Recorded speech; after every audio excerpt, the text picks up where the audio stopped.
দেখতে পেতেছেন কিভাবে পানিগুলো নামতেছে, দেখেন এই যে দেখেন এই মুহূর্তে আমরা একটা জায়গায় আসছি। দেখেন পানির কি পরিমাণ ঢেউ আর উত্তাল দেখেন। হুম, এগুলা কিন্তু এইগুলা কিন্তু পাহাড়ি অঞ্চল থেকে পানিগুলা নামছে। আর এই পানিগুলা নামার কারণে যদি বাড়ি ঘরে পানিগুলা যায় সেখানে কিন্তু বন্যা প্লাবিত হয়ে যাবে। আর পানিগুলা দেখেন আপনি কাছ থেকে আমরা দেখানোর চেষ্টা করতেছি আপনাদেরকে। তো দেখেন পানির যে অবস্থা, দেখেন এখানে এখানে পানির কি অবস্থা দেখতেছেন পানির। হ্যাঁ, যদি ভিডিওটি ভালো লাগে থাকে অবশ্যই শেয়ার দিয়ে পাশে থাকবেন।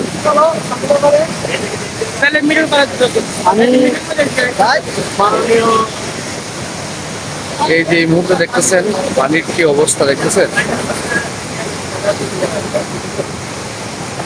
প্রচুর পরিমাণ খারাপ অবস্থা। পানির যে যে মিলে পানি নামতেছে দেখেন, অল্প আরো বেশি একটু হইলে, যদি আরেকটু বেশি হয় তাহলে বাড়ি ঘরে পানি ঢুকে যাবে। এই পাহাড়ি পানিগুলা পাহাড় থেকে নামতেছে কিন্তু এইগুলা পানিগুলা দেখেন, দেখেন কি অবস্থা, দেখেন দেখেন দেখেন কি অবস্থা দেখেন। মহান সৃষ্টিকর্তা ছাড়া কেউ রক্ষা করতে পারতো না এই জায়গা থেকে। দেখেন কি অবস্থা পানির।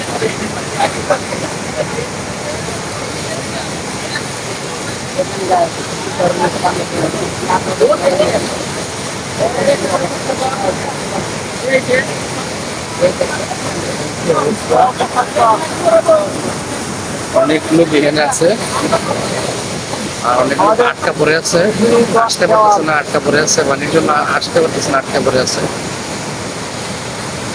প্রচুর পরিমাণ বৃষ্টি হওয়ার কারণে পাহাড় থেকে এরকম ভাবে পানিগুলা নামছে। আর পানিগুলা অনেক জায়গা দিয়ে ছড়িয়ে পড়ছে, অনেক দিক দিয়ে বাড়ি ঘরে ঢুকে পড়তেছে দেখলাম।